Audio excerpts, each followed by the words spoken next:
Hey everyone, welcome to the Naked Conversations podcast. I'm your host, Sage Hobbs, author and creator of Naked Communication, and I'm so psyched you're here. This show is all about taking charge of your life in new and inspired ways to create a life you deeply love. It's about being more you in all areas of your life, more courageous, more free, more alive, more naked. I'll be sharing stories and advice from amazing people around the world who are up to incredible things on how they are successfully breaking free from fear and old patterns in order to create incredible relationships and impactful lives so that you can do the same. This is the place to be inspired to live a courageous and naked life. Let's do this.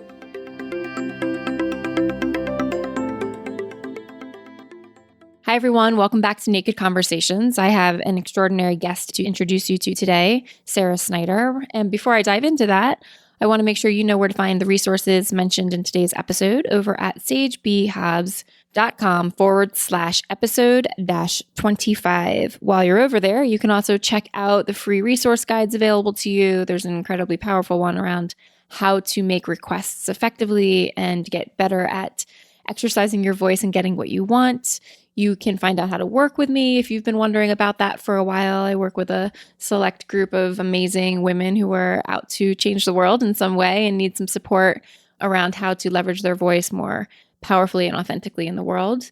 So sagebhobbs.com is where you'll find all that goodness. So today we have Sera Snyder, and the conversation I had with Sera was so real and honest.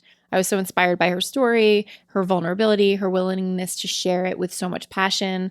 Sera was diagnosed with a very rare form of cancer when she was 26 years old. And from that, she really began to peel back into her own healing, not just of her physical body, but of her emotional and spiritual self.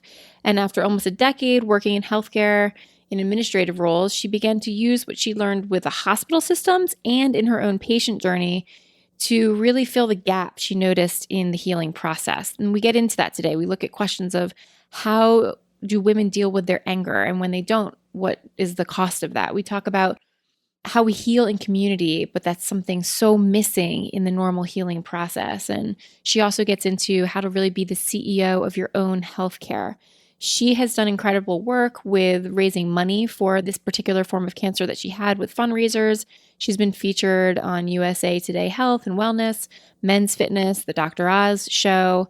She really brings a heartfelt passion to all of her work and calls us into action to really take more ownership of our life with lots of compassion, lots of self-love, and lots of connection with other women along the journey.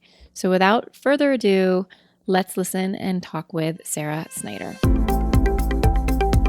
Hi, everyone. Welcome back to Naked Conversations. I'm so excited, as usual, to introduce you to our guest today, Sera Snyder. Sera, thanks so much for being here. Thank you so much for having me, Sage. Yay.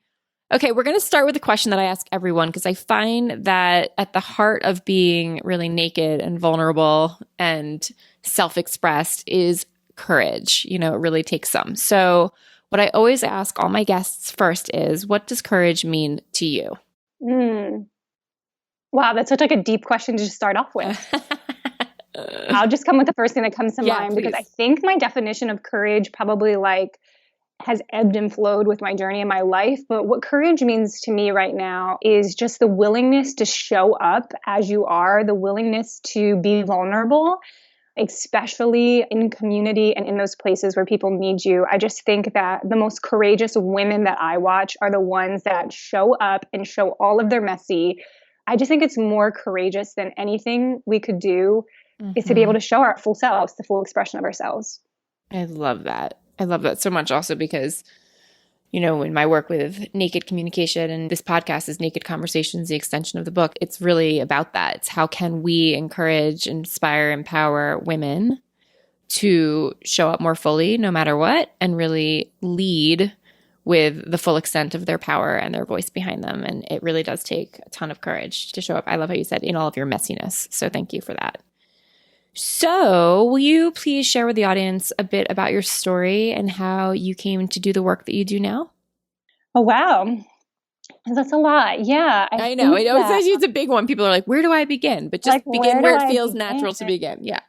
Yeah. Well, it's interesting because as our journeys evolve, I feel like my answer to this question has evolved, and my truth and my answer on the heels of just expressing what courage is this. I think the work that I'm doing really began, if I'm honest, when I was 9 years old. And I was sitting at the dinner table, and we were sitting down. I'm the youngest of three girls, and we were there with my mom, and we were getting ready to have dinner. And I realized that my daddy wasn't coming home. He wasn't going to be at dinner that night. And there had been some things that had happened days leading up to that, and my parents had decided to separate. And I'd kind of lived in a household where there was disagreement and, fighting, and just, I can know now that there was challenges between my parents, but I didn't understand that could lead to separation and my father not being there. Mm-hmm. And what happened for me in that moment is, and the weeks leading afterwards, was that I decided as a little girl that I could make everything better. That if I would just do really good at school, if I would just perform well in my extracurricular activities, if I would bring home a good report card, and then eventually as I got a little bit older in my teenage years, if I would just be the right body weight, if I would just be a good athlete, if I could just be captain of my sports teams and have good grades, that everything would be okay and it would fix this, right? Somehow I made up the story that it was me. And that if I could just be better, that I could fix what was happening there. And I took responsibility, and I think that really changed my life and fueled me and fueled a lot of who I was. And so I did those things. I was, captain of all the sports teams in high schools. I got really great grades. Academics were really important to me. I went to college. I was the top of my group. I was the business student of the year, my graduating class, and I graduated with honors. And then I kept going on to accelerate in corporate finance. That's where I began to work, et cetera. Mm-hmm. And what happened is when I was 26 years old, I had taken up running and exercising and just trying to figure out how to achieve in a new way, because the structure of academics wasn't around me anymore. Yeah. Yep. And after a long run, one day I went to the gym and was working out, doing some ab work, and I felt a lump in my stomach. And to make a long story short, I was diagnosed with a very rare sarcoma called a Desmoid tumor in my abdominal wall. And what happened for me, Sage, is that little girl, that 9-year-old, response to trauma and pain was triggered. Mm-hmm. And so all of a sudden I went back into if I can just make this better, if I can just be the best patient, if I can just figure out the perfect way to eat, if I can just eventually started to be I could just clean up some of my relationships, if I could just get through this, I'm going to make everything okay. And so that journey of just trying to fix things by internally inflicting pain and regiment on myself led me to doing the work that I'm doing now. Mm-hmm. I was working in corporate finance at the time, and that really started my journey. That was a decade ago. That started my journey to the work that I'm doing right now, which is, without going through those 10 years, because we'll probably talk about that more, is I started empowering women to realize that there is deeper pain under the emotional and the physical things that manifest in our lives and the ways that we behave. I encourage women to get curious about that. Where is that from? And what is that? I mean, a decade ago, I could have never told you that this started when I was 9. But through this work, I can. Right. You peeled back layers and really got deeper and clearer on where the story actually began, that cancer really brought to light. Yeah. Can you tell us a little bit more about, you touched on something that I feel like every woman I work with struggles with, not the cancer piece, because that's unique to the few of us who have suffered with it. And, ironically, my story is not too dissimilar. I'll share that in a moment. But I love that you touched on this idea of overachieving or perfectionism to make everything right, to fix it all. And I just wonder if you'd talk a little bit more about how that came to pass and how you've sort of unraveled that for yourself, because I find it's a really common infliction, I want to call it, something that women struggle with who are smart. The women who listen to the show, the ones who are really smart and driven and want to make a difference and want to be of service and big-hearted and, ambitious oftentimes. There's this overachieving and perfectionism thing that I think can really do us a disservice. And I wanted to hear your point of view on that. Yeah. So I think you were just asking me to talk more and elaborate on that, and then maybe some of the ways that I unraveled it. Is that kind of what you're saying? So I think I've always known, which probably if women are relating to this, they've too. My whole life I've been told, Sarah, you're so hard on yourself. I've understood the perfectionism, quote unquote, that word kind of aches me now. That I used to put that label on myself. I will not claim that anymore, because that is, to me, that is just fear masking itself as me not being able to be the fullness of who I am. So, it looked like I'm not enough. Like I was never enough. I could never just show up as me because I was the girl whose parents were divorced and I couldn't fix it. I had inflicted a lot of that into my body. So it kind of was like this idea, because I couldn't make sense of what was happening. It was like, then something must be wrong with me. And I took it out on my body and thought, well, if I could just make me okay, then people will like me. But if I show up in the fullness of who I am, that's not okay. So like this system of like better than, less than that I had made up in my head, and that like I wasn't enough. So I was like on the less than, but if I did, these things, if I got good grades, if I did well at sports, if I kept my body at a certain weight, then like I would get to that place where the other people were, so that I could be like not even equal to them, because I had to be better than, because my insecurities were so deep. So that's what the achieving meant to me, like that it just wasn't enough being fully myself, that I actually needed these other things to make myself better. And because I couldn't even be equal with, right? Because I had to be, the insecurity had this need for me to be like above that. And I don't know the psychological back part. You might actually know that from your training, what that was. But the way, there's a lot of work that I had to do to unravel that. And I will say one of the ways, the most profound way that I unraveled it, and it really wasn't a quick fix, and boy, did I really want that once I realized that was a problem, was building this deep spiritual connection with God and knowing that I am perfectly created. I am perfectly made just the way that I am. And there were no mistakes. There's no mistakes here. And so there's no need for me to hustle for my worth. There's no need for me to like try to be more than. What I actually need is to tap into like who I am. And I will tell you, Sage, I don't know what your experience was like, but there were layers that had to be unwrapped of lies of my identity, of who I was, because that achieving had given me a different identity, right? Like than who I really was. Because what I realized when I made my first career shift is that I was trying to be everything I thought other people wanted me to be. I didn't even know what I wanted to be, really, because I thought that if I got the corner office, then I'd be okay. I thought if I was at a certain body weight, then people would like me. I thought that if I was these things, that I would be accepted. But I lost who I wanted to be. I didn't even know. It took me so many years to unravel who I wanted to be. So that was one of the things, was really doing that unraveling and seeking and understanding who God had made me and who I was in his eyes. And then the other part was honestly sitting down and doing some like holding on to that little girl, that 9-year-old, and saying, sweetheart, tell me what is going on and let's talk about it. And just being there for her and experiencing the pain, because ultimately I was numbing the pain. I was running from the pain. I couldn't handle it. So like being willing to sit in the pain and say, okay, that was scary. Like, we don't know what's going on with mommy and daddy. Like, so what is that? And then doing that, as my younger self grew, I guess you might call that inner child work, but really like feeling the pain and living through it. Yeah. Yeah. And not doing some of the bypassing that people naturally want to do or need to do as children to cope, but to be an adult and to reflect back and be like, okay, I can actually survive discomfort. I can actually survive pain. So for those who are listening who may not have been children of divorce or may not have experienced cancer in their 20s, we all experience heartache, pain, disappointment, loss. And I think it's so important what you're saying, which is if we can, instead of running from it, learn to be with it and move through it, there's something else available to us on the other side. So isn't that so scary though, Sage? Isn't it like, I just think when you say that, it's like, it almost makes me want to take my breath away until I got a toolbox of tools that I could use to do that. Like, I just think as women, we're like just supposed to like figure it out. Right. It's like our emotions are too much. That was something else I learned. My emotions were not too much for anything. I was built beautifully sensitive, beautifully emotional. And that's exactly how I was created. And like, I'm not too much. Like, it's okay to cry. It's okay to be happy. It's okay to be frustrated. But like, I just feel like there's an epidemic of a lack of tools, if you will, to like, okay, so what do you do if you feel sad?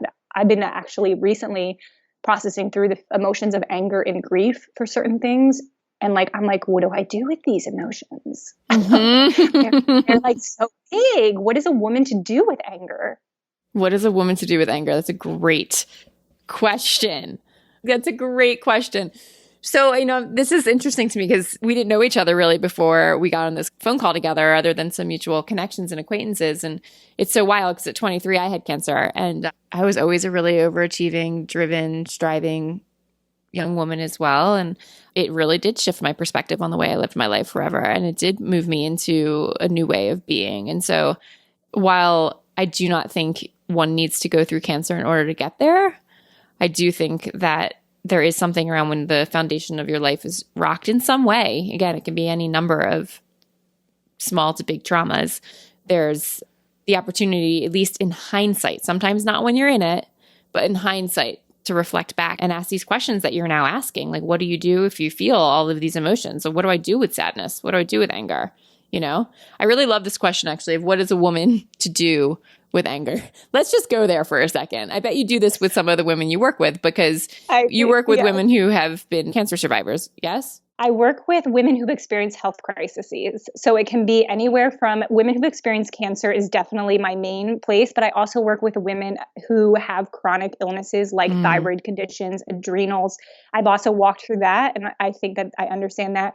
But women who have these chronic physical issues, even fatigue, I just believe it's such a window of opportunity for us to do the work. Yeah. So I guess we have two questions here. Let's go with the anger one first. And then I have my follow-up question of the opportunity to do the work. But what do you think a woman is to do with her anger? I feel like this is like women rising right now. We're in an era of that. And it's definitely happening in the West, but I feel the momentum of it happening in other parts of the world as well, where there's an attention on, pulling people out of poverty really requires tapping into women who often do the farming and the agriculture and the family. And, if we educate them, there's opportunities for entire communities to come out of poverty, right? So I feel like this rising experience of women needing to have more voice and more opportunity. And yet we've been tamped down some in terms of how we express ourselves, right? So anger, I just want to go there for a minute. What is a woman to do with anger? What do you think about that? Oh my gosh. One of these, it's just so hilarious that this comes up because I am in it right now. And I'm sure that there's so many answers. So by no means am I an expert because this is an emotion. So here's one of the things I'll say from my experience. This is what I know. Anger was not an okay thing for me. And I ate about it. I ate away my feelings. I'm in recovery from an eating disorder. So I would either binge and purge myself or I would starve myself because I didn't want to feel emotions. I did that. I would create drama and crazy experiences around myself to divert myself from feeling stuff. And I would hustle for my worth, achieve, work hard, etc.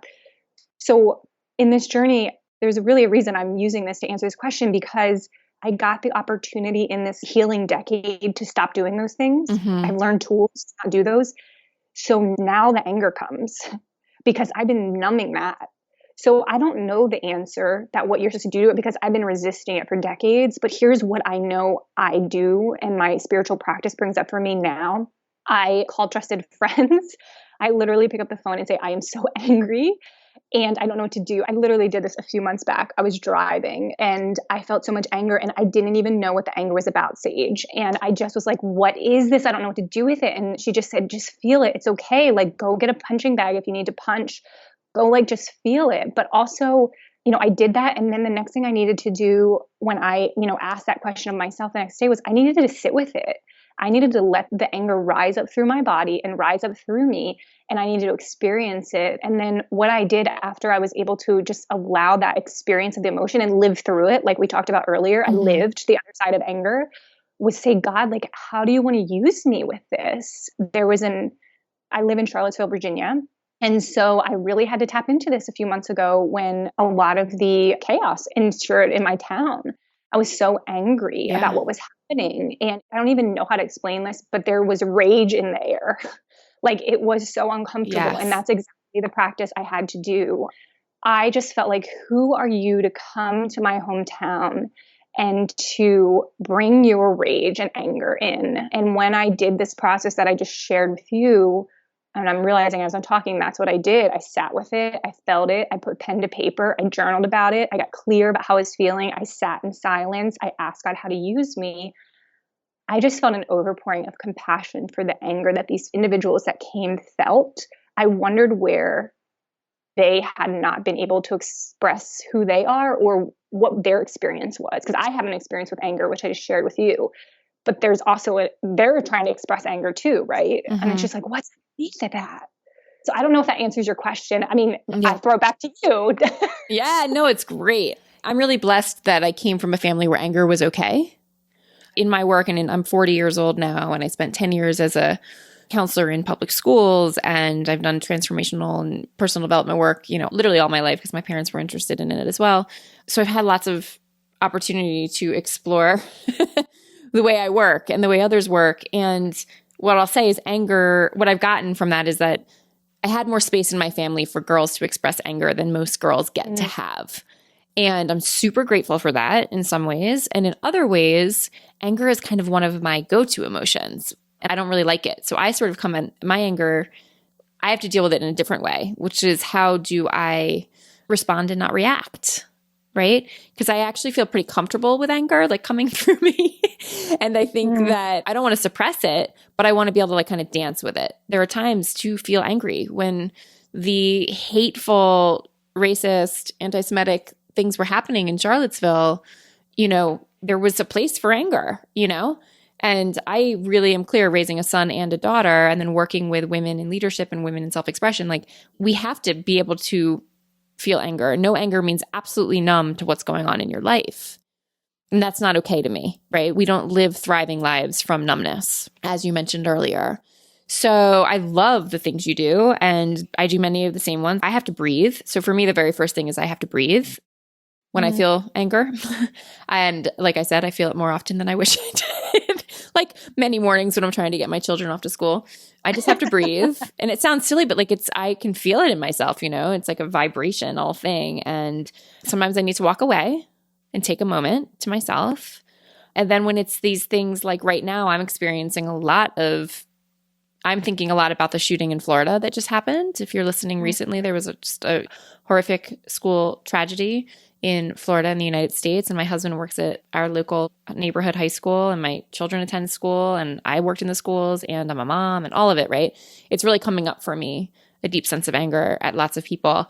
What I'm also clear about is that while anger can fuel me into action, if I let anger be the primary driving force, then my action isn't always delivered as best as it can. So I look at my anger, I explore it, I don't try and suppress it, but then I sort of try and channel it or funnel it so it comes out effectively instead of sideways, if that makes sense. Yeah, totally. I mean, I felt that you're just like stirring that up. So the interesting thing about the Charlottesville thing is that my fiance is African American and I'm Caucasian, and this happened in our town. And my initial reaction was like, who are you to do this? And anger, like we talked about. But after I sat in that expression of asking God, how do I show up and what do I need to do? It wasn't like this, I needed to go out and be this activist and just, go have this full expression of rage or anything like that. It was like, just stand beside your fiance and show up. Like literally it was scary for me a few days after it to go downtown and hold his hand and walk into a restaurant. And I was like, that's exactly what I'm supposed to do right now. And I know that might sound very ridiculous to some people, but these, some of the things in media didn't pick up is that these people didn't leave right away. They lingered and you had no idea. I mean, the rage, the anger, the militia, the guns, it was crazy. So I just feel like sometimes the answer isn't this like big, like I need to stand on a stage or do whatever. It's just like God said, I need you to live your life and I need you to love this person. I need you to keep showing up in the full expression and say, I will not be scared to say this is who I love. Yeah. Yeah. So it just comes different. Yeah. So I can understand it hitting home, the school shootings for you. Yeah. Yeah. And I think it's important that we all get to respond. We all need to sit with our anger differently and respond in the way that really serves us, And activism can take on a lot of different forms. I don't mean just serves us and our cause and our beliefs and the people we love, right? So not just serves us, but activism can take on so many different forms. Back to women and their healing and their voice, if we can't even see and experience what's going on inside of us, it's very hard for us to be the leaders that I think we're meant to be, right? Yes. Because we can't show up. So you had mentioned earlier that pain can really be an opportunity for healing. And I think that this is a tricky one for some people. So I want you to talk about that a little bit more. Let me say this. The reason I think it can be tricky is when you're in the throes of something horrific like cancer or a child with cancer, your child is sick, let's say, sometimes that's a hard time for people to like, quote unquote, learn a lesson, right? Or get the lesson from it. What do you mean when you point to this idea that your cancer journey and the women you work with is actually an opportunity for deep healing work? Can you tell us more about that?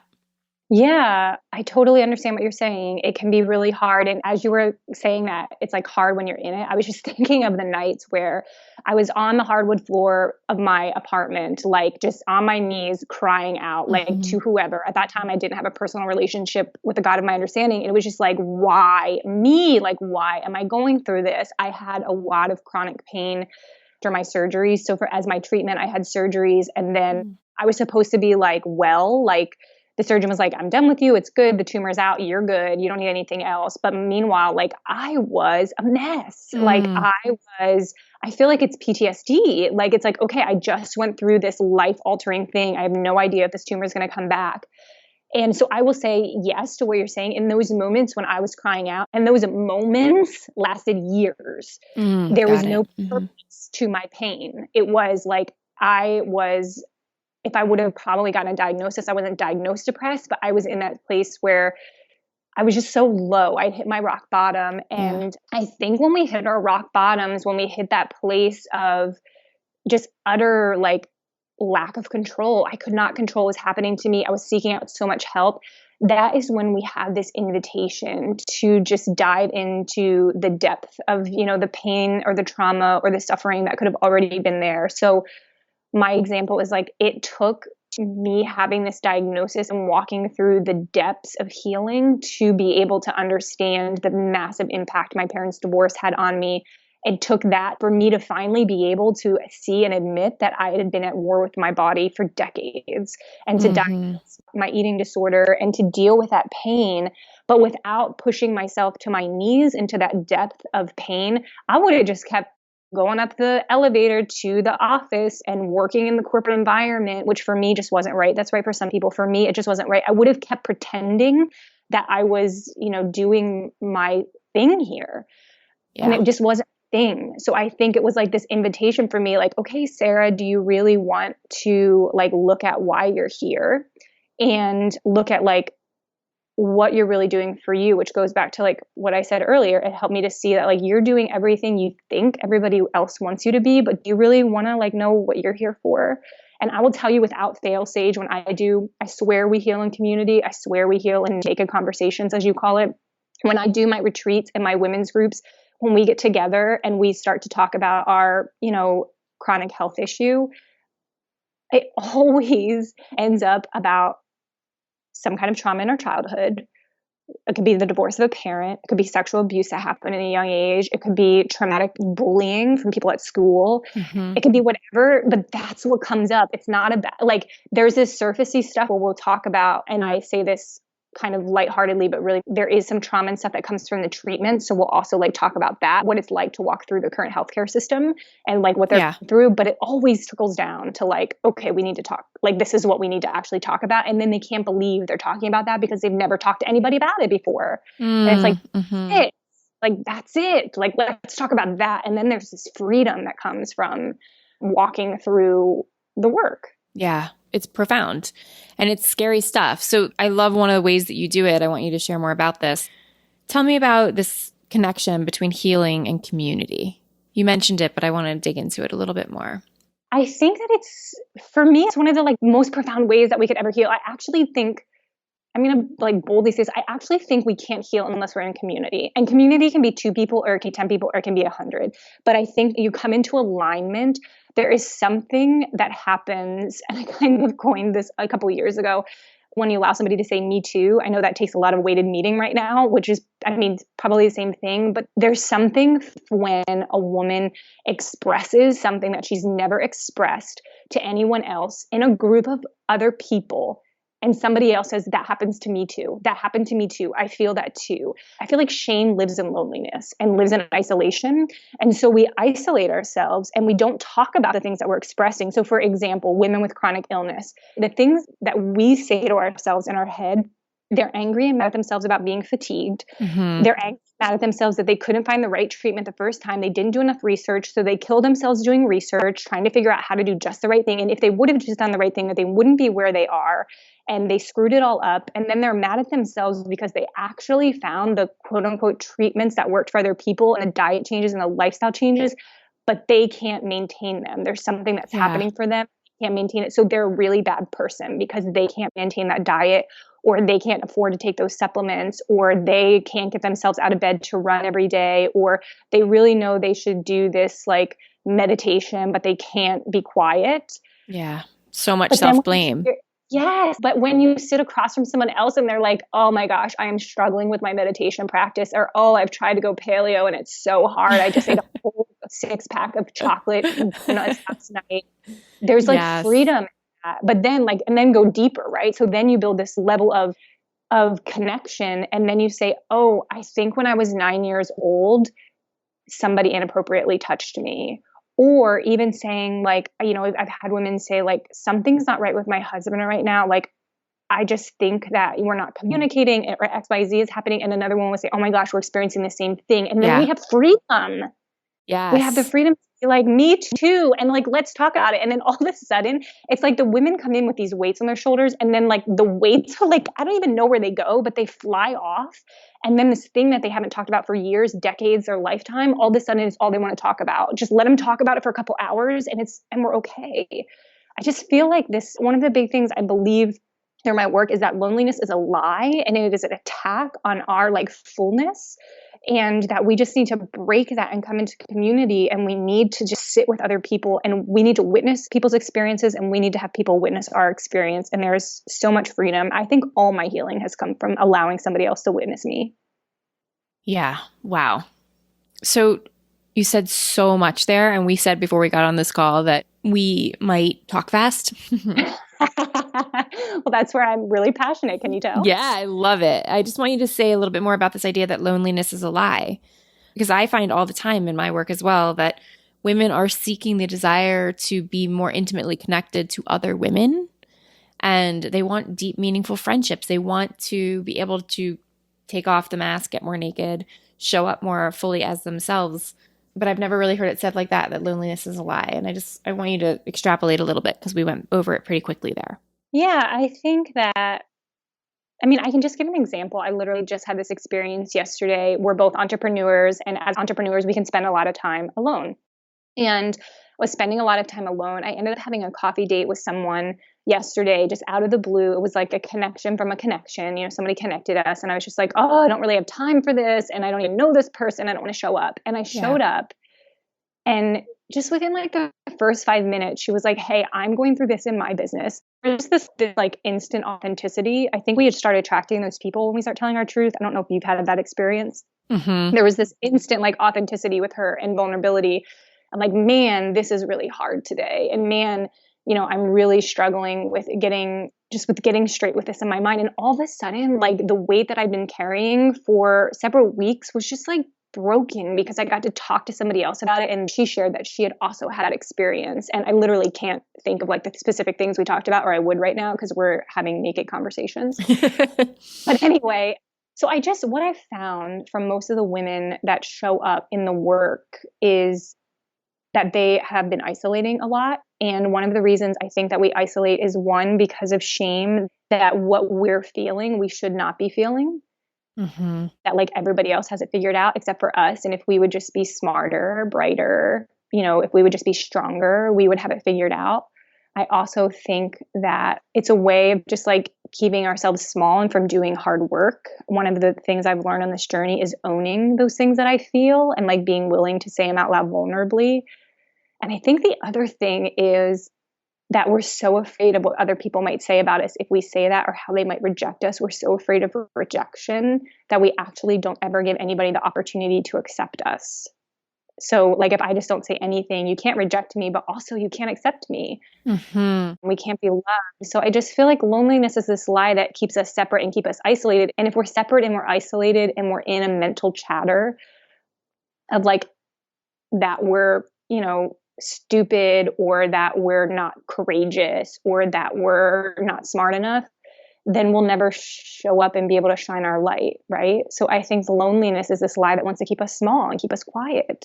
Yes. And this idea that like, I don't know, that you're like not going through what I'm going through. And I don't think social media helps with this. I'm kind of thinking I'm saying this because everybody's highlight reel is like out there, but we don't see the messiness. Gosh, the messiness is so juicy.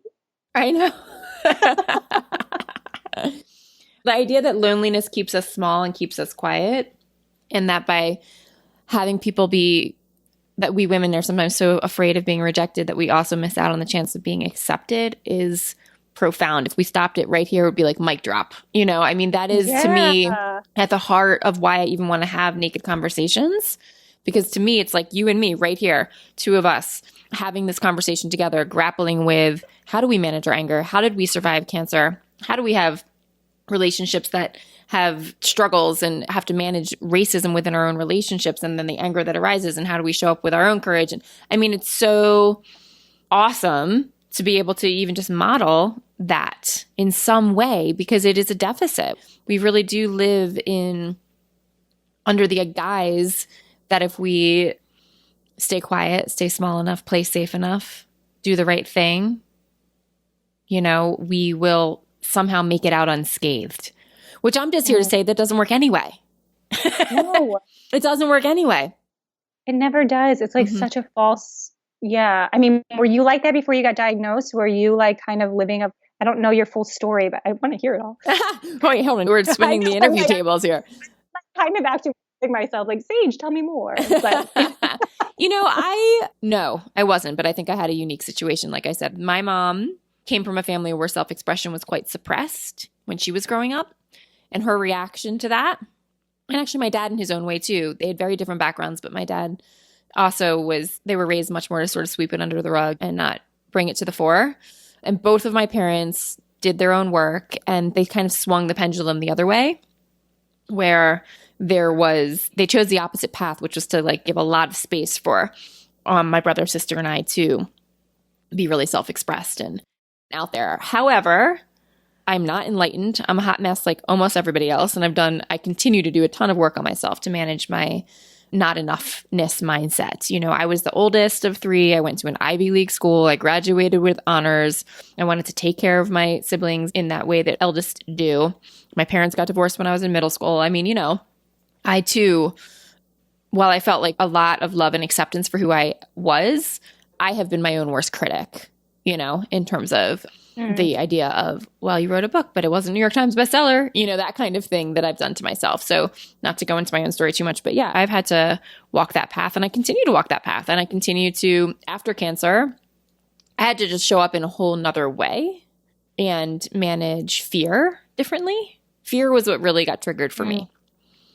And I continue to manage my fear, and the fear trickles into anxiety, and I have to manage that. So yes, it spurned a new level, a new depth of healing for sure. That's the invitation. That's the invitation. Exactly. And I chose to accept the invitation, and I'm grateful for that. You know, I don't think I would be doing the work that I do. I don't think I'd be the woman I am had I not had that experience. So here we are having this conversation with others and inviting, I want all of you listening to just also be invited in to being more fully self-expressed, to being more naked, and to really not being isolated in these conversations together with the people in your life. It's kind of like, I'm sorry to interrupt you. I was just thinking it's kind of like the opposite of what we thought when we weren't fully expressing ourselves, that that's what would actually attract people to us, that's what actually would make us accepted. But what I found is it's the reverse. When I'm actually the fullness of my being, I'm attracting, you know, relationships that are healthy and other things that are healthy into my life by being willing to like be myself. I thought being myself without all the layers would not be enough. But what I'm learning is that actually was more than enough. Yes. That it was in fact the opposite. When you were sort of closed, you didn't attract in the people who really got you and loved you fully. And when you really opened your heart, you found that you connected more deeply and meaningfully with the right people. Yeah, I really get that. I'm just so grateful to be of a generation of women where I actually think we're getting that message more and more from some of the spiritual leaders and health leaders and other leaders that are out there now talking about this kind of stuff. I just thought that as we're talking about it, because it's just like, I wouldn't even know that if I wouldn't have surrounded myself by being able to sit at the feet of, people who teach this. Absolutely. I also feel like there's something we're on the cusp of, and that there's access to more options and more ways of being out there. What do you think the holes are in the ways that we approach healing in Western society today? What did you see as the holes when you were trying to heal, and what led you to starting your company is called Healing You? What were the holes? What were the gaps? So not only am I a patient and have walked kind of that journey that we've been talking about today, but I also chose to transition my career after I was diagnosed and work in healthcare administration. So I literally have seen the gaps from like both sides. So I worked within a hospital system, which was a really wonderful system that I think did a great job. And I also, one of my responsibilities was to build partnerships for them and to grow them. So I also built relationships with a lot of other healthcare organizations. And so I say that because I see the gaps from like those two experiences, from being on the inside and then also from being a patient. And I think first and foremost, like being the patient, the journey that I had was the lack of tools available, not only to me, but to the physicians that walked with me to be able to help me. So one defining moment in my walk was I was about, I want to say like 3 or 6 months post-op. I can't remember anymore, but I went back to my surgeon. My surgery was in my abdominal area. I was having tons of pain. I'm a runner. I really wanted to get back to running. I couldn't get back to running. They had said that I should be better by then. And now looking back, I'm like 3 months was nothing. But to me, in my like driven personality, like 3 months was everything. So anyway, I was sitting with my surgeon. He was basically like, Sarah, you're good. Check you off. You don't need to see me anymore. Like you're all set, whatever. And I looked at him and I was like, I am sorry, but like, I am not okay. My digestion's a mess. I'm in chronic pain and something is not right. And he looked at me as he put his hand on the doorknob and was getting ready to walk out of the door to go to his next patient, which I now understand was very necessary because he had to see patients every 20 minutes to be able to get paid what he needed to get paid to run that practice. But I could go on that soapbox. Right. He said to me, Sarah, you're okay. We just need to put you on an antidepressant. That was like a life-changing moment for me. And actually, I asked him, can you refer me to someone that helps me with my diet? Because I thought, okay, it's my digestion. And so I won't get into controversy of whether I think antidepressants or whatever, right or wrong, whatever. But for me, I was like, I was this 26-year-old, marathon runner in good health before this surgery. And now I'm coming out of it and I'm having all these complications. And I'm asking you to be a part of like my healing. Like I'd asked him for a referral to a nutritionist and he like offers me an antidepressant. And that was a changing experience for me where I was like, no, something is not right. And I made a decision that day to kind of go on my own journey to fill in those gaps. So I think that's one of the gaps. I think that I don't think it was the surgeon's fault in that moment. I don't think it was the patient's fault in that moment. I just think there's gaps. I mean, that surgeon probably had one nutrition class his entire education. So he certainly couldn't talk to me about nutrition. And I'm sure he probably didn't have referrals in his office to nutritionists. So he literally didn't have the tools to be able to offer me what I needed there. And I think that's the gaps, that there's a gap in this opportunity for patients to make lifestyle changes and to make empowered changes in their healing that they can actually tangibly do and hold on to, that it's just missing in most healthcare systems. I'm really grateful. I work a lot in integrative and functional wellness clinics now and with practitioners like that. And there is availability and there is this rising up of practitioners that want to talk about diet, that want to talk about lifestyle. Yeah. But that's been a huge gap. Yes. And the other gap that you, excuse me for interrupting you, but there's a gap you pointed to that I think is really profound. You didn't say it this way, but it's a listening gap is what I sort of hear in that as well, which is having a system where our leaders and our physicians and are trained to pause and listen and ask questions. And I see this in leadership all the time, that we're sort of on the hamster wheel. We're just moving ahead, and there's an opportunity that's being lost when we don't really hear what the patient has to say. And I think and one of the things you seem to be providing with Healing You is an enormous amount of deep and active listening to each other that sometimes doesn't get met. Yeah. And again, not because doctors are bad. Doctors saved my life and helped me have 2 children. Yes. Western medicine, we struggled with infertility. So I am all for the combination of an integrative approach personally. But what I think everybody needs more of is listening to what the patient brings to the table and knowing their body and honoring their questions. And I think that's one of the gaps you're filling in. Yes, absolutely. I mean, in both areas. So I also offer support to practices and I help them now because that's what I did as well. So in addition to healing you, I just can't stand it. I have to work with patients and with practices because I want to transform healthcare. But I teach them about how to make the patient experience really wonderful. And I think I just want to echo what you said and what I've been saying. This isn't like, I'm not blaming doctors. It's just a lack of some of the tools in the tool bag in the system and what's happening there. So teaching them how to listen and be able to listen. And also back to your whole premise of what you're doing, I didn't have the voice then that I have now. I did not know how to be empowered patient. I did not know how to ask for what I needed. I did not know how to say, no. We need to talk about this. Please do not leave this room because we're a partnership team. And I will say in 2013, about 5 years after that surgery, I had to have another abdominal reconstructive surgery. It was like in the midst of all this work that we're talking about that I did. And it was just incredibly the opposite stage from my first experience. I chose my team. I chose my surgeon. I chose my naturopath. I chose my nutritionist. I chose the people who would walk around with me spiritually and emotionally. I chose who was in place because I was the CEO of my healthcare then. And I healed miraculously. And that doctor heard what I needed and I heard what he needed. We had good conversations. At that time, we actually had one of the toughest conversations in my journey where he expressed to me that if he did that surgery, I'd probably never be able to carry children, which I don't believe to be true now because I did the work. But I was able to have that conversation with him and he was able to talk to me. And he said, I will sit here and we'll talk about this as long as you need to. And he let me weep and he let me experience that. And I still like, oh my gosh, yeah, it makes me cry. I'm so grateful for you. And it was like this profound, because I realized that I had the power and I could choose. And I'm not just saying like power, like checking the boxes. I also had the spiritual power and the emotional power to wait until that person came to me. I had to wait 5 years.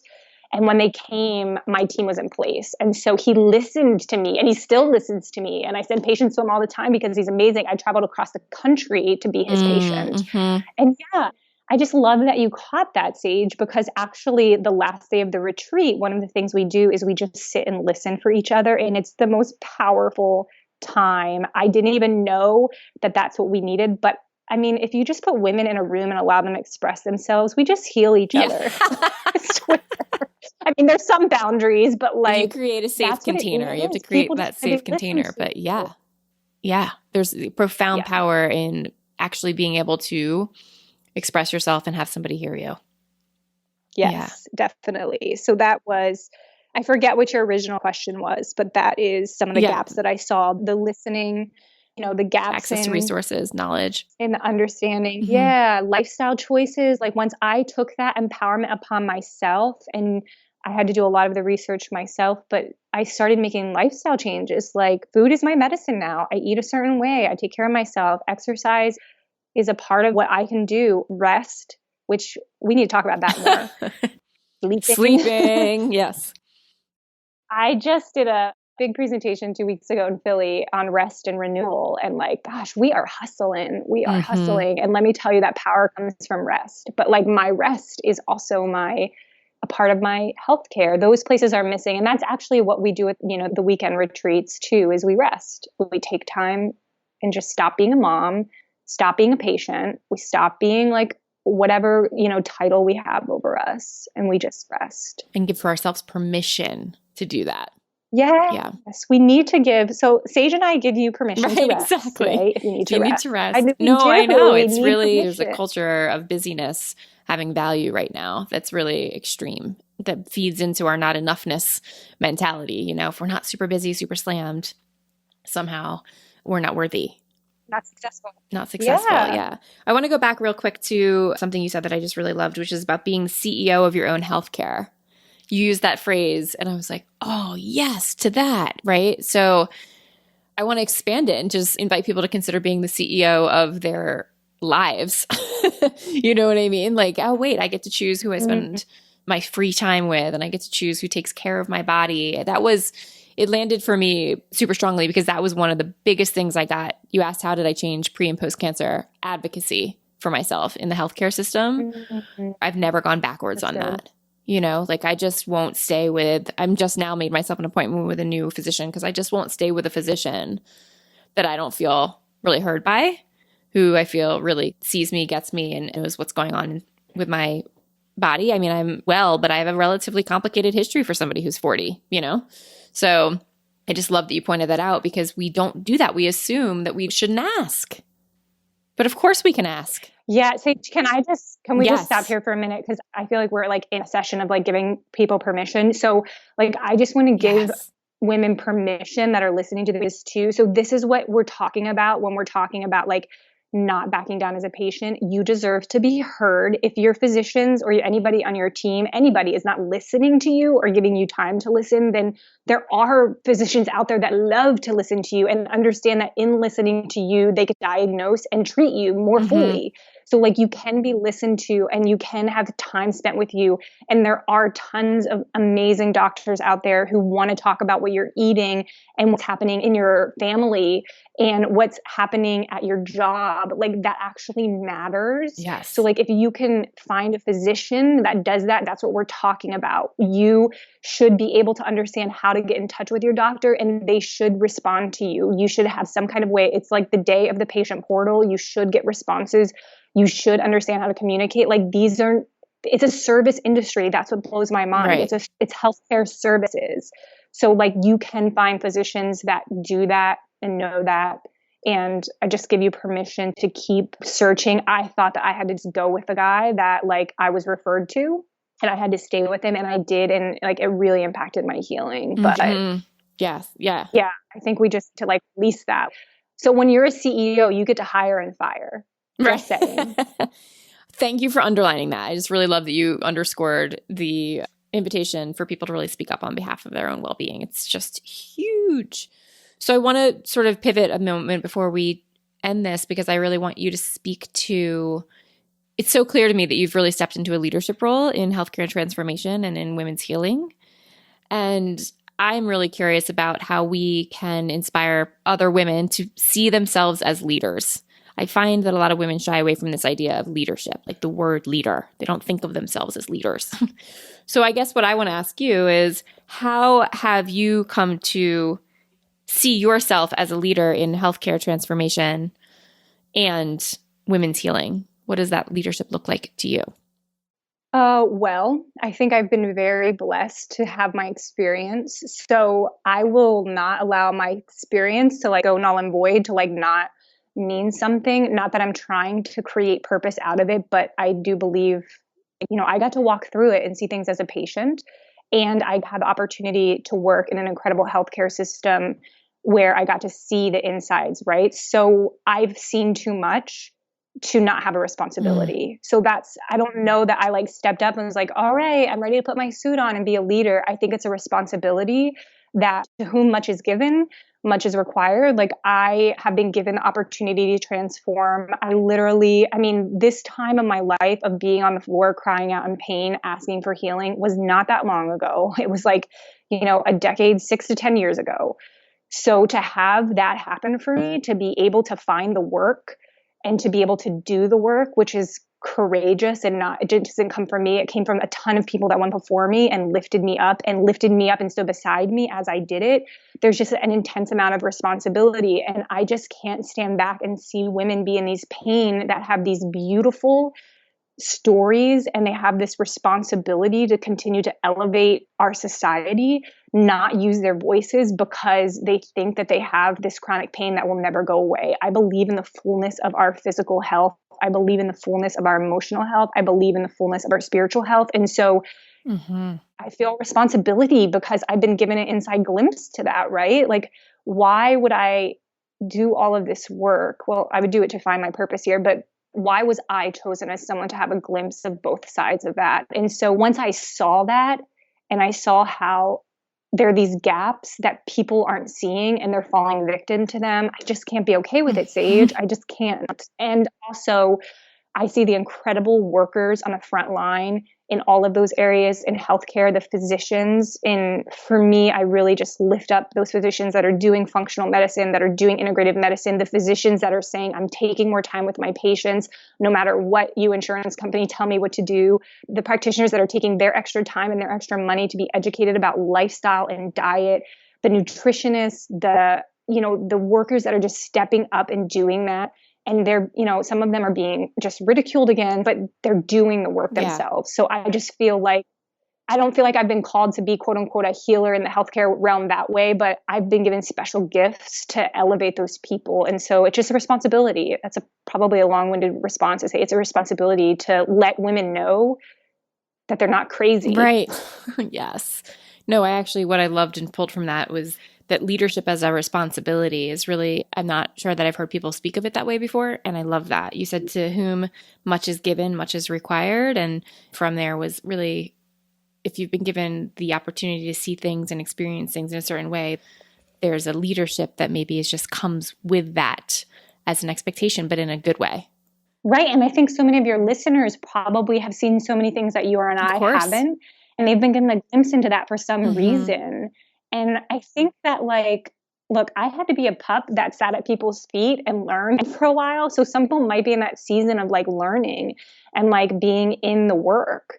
And then there's just this elevation period. And I will say, just another ding to rest. I had to go into rest until my elevation towards leadership came through, because I had to do the work and then I had to sit in the work and I had to rest in it and know that I was okay just being me, no matter what. But then my voice rose, if that makes sense. Yes. Because I surrendered. I'm okay. I can just rest my sweet little body that has been through so much healing. But after I rested, my voice came. I love it. After I rested, my voice rose and my voice came. It's beautiful. So where can people find out more about your retreat? So we have a retreat coming up in April 5th through the 8th. You can go to healingyou.org. So you can learn about all my work at healingyou.org. But there is some information about the weekend, some of the one-on-one work I do, and some of the other options that we have. But you can go there. You can also follow me on Instagram at Sera Fiana. So as you can tell, Sage, I'm unique. So my name's spelled unique. It's Sera, F as in Frank, Iana. So Sera at Sera Fiana. And I'll put all of that on the show notes for those who are listening. If you're listening in your car, this will all be on the show notes at sagebhabs.com/podcast. And Healing You is with the letter U, just so you know. Also, if you're listening and you want to remember that and you want to go find out if this is exactly the thing that you've been waiting for and looking for, please go check out Sera's work and find more about how you can heal in community too. Sera, thank you so much for being a part of this conversation. Yeah, Sage, thanks for the invitation and for the work that you've done too. And for Naked Conversations, I'm going to probably use your term if that's okay. Please do. Please tell others. Let's encourage everybody to speak up more and heal themselves. Sounds good. Thanks. Thank you so much for listening to Naked Conversations. Yay! It really means the world to me every time you show up. And if you want to know more about how to work with me personally and my coaching, you can check that out over at sagebhabs.com. You can also get some great free resources over there about how to make powerful requests and many blog posts full of resources for living a naked life, as well as grab a copy of my book, Naked Communication, Courageously Create the Relationships You Really Want. And lastly, keep the conversation going with us over in the Facebook community, sagebhabs.com/Facebook, where we can keep talking about these super important and powerful topics of living a life fully expressed. Thanks again. See you next time.